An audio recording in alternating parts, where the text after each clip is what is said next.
Hello बच्चों, इस भाग में मैं आपको इलेक्ट्रिक सर्किट अर्थात विद्युत परिपथ के बारे में जानकारी दूंगा।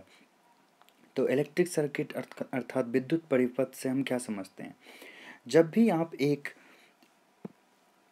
इलेक्ट्रिक सेल अर्थात एक बैटरी को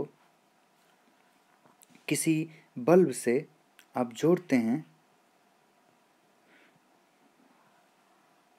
आप इसे बल्ब से जब जोड़ते हैं, जब बैटरी का एक धनात्मक सिरा आप उसके एक टर्मिनल से और बैटरी का जो ऋणात्मक सिरा है आप उसके टर्मिनल से जोड़ते हैं, तो आप यह एक विद्युत परिपथ का उदाहरण है।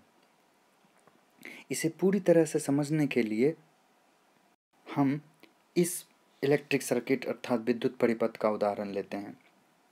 हम देखते हैं कि हमारा जो बैटरी का जो ऋणात्मक सिरा है वह बल्ब के टर्मिनल से सटा हुआ है और बैटरी का जो ऋणात्मक सिरा है वह बल्ब के एक सिरे से सटा हुआ है। अर्थात यह जो है यह एक सर्किट का उदाहरण है, अर्थात यह एक परिपथ अर्थात विद्युत परिपथ का उदाहरण है। और बल्ब तभी जलता है जब इलेक्ट्रिक सर्किट अर्थात विद्युत परिपथ पूर्णतया रूप से बंद हो अर्थात क्लोज्ड हो। इसे क्लोज्ड इलेक्ट्रिक सर्किट भी कहते हैं अर्थात बंद विद्युत परिपथ।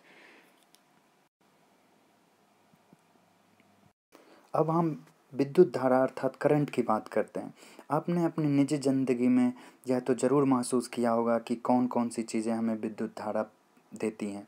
अर्थात आपने बल्ब देखा होगा, जो आपके कमरे में बल्ब लगा हुआ होगा वह विद्युत धारा से चलती है। ठीक उसी प्रकार बैटरी भी विद्युत धारा देने का एक स्रोत है। तो अब हम विद्युत धारा किस तरह से प्रवाहित होती है उसके बारे में समझने की कोशिश करते हैं।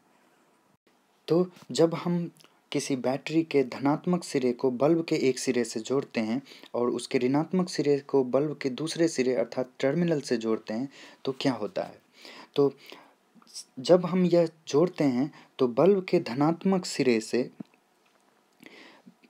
पॉजिटिव चार्ज अर्थात धनात्मक चार्ज तार के माध्यम से होते हुए, जो कि आप देख सकते हैं, बल्ब तक पहुंचता है और वह बल्ब के फिलामेंट अर्थात उसके तंतु से होते हुए वह फिर से बैटरी के टर्मिनल की ओर से होते हुए वह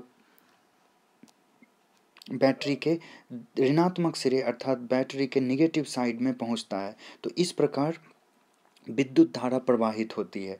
जब विद्युत धारा बैटरी से होकर तार के माध्यम से बल्ब के फिलामेंट से होते हुए बल्ब के टर्मिनल से निकलकर बैटरी के ऋणात्मक सिरे तक पहुंचती है, तो उस प्रकार बैटरी की क्षमता में धीरे धीरे क्षय होने लगता है अर्थात उसमें बैटरी का पावर लो होने लगता है।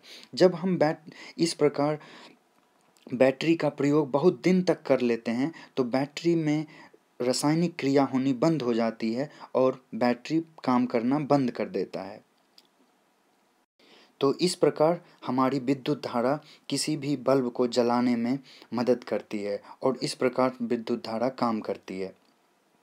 कभी कभी हमने अपनी निजी ज़िंदगी में देखा होगा कि हमारा बल्ब काम करना बंद कर देता है, अर्थात तब हम बोलते हैं कि बल्ब फ्यूज्ड हो गया अर्थात वह फ्यूज्ड अवस्था में है।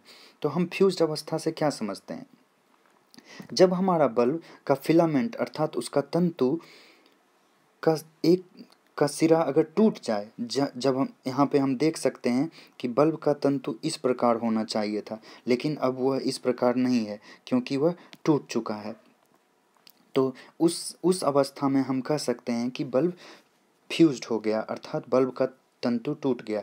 तो ऐसी अवस्था में क्या होता है कि जब धनात्मक चार्ज बल्ब के सिरे से होते हुए फिलामेंट तक पहुंचता है तो वह बल्ब के दूसरे सिरे से नहीं निकल पाता है, जिस कारण से बल्ब काम करना बंद कर देता है। अर्थात इस भाग में हमने बल्ब के वर्किंग अर्थात बल्ब किस प्रकार काम करता है और इलेक्ट्रिक सर्किट अर्थात विद्युत परिपथ क्या होती है उसके बारे में जानकारी हासिल की। धन्यवाद।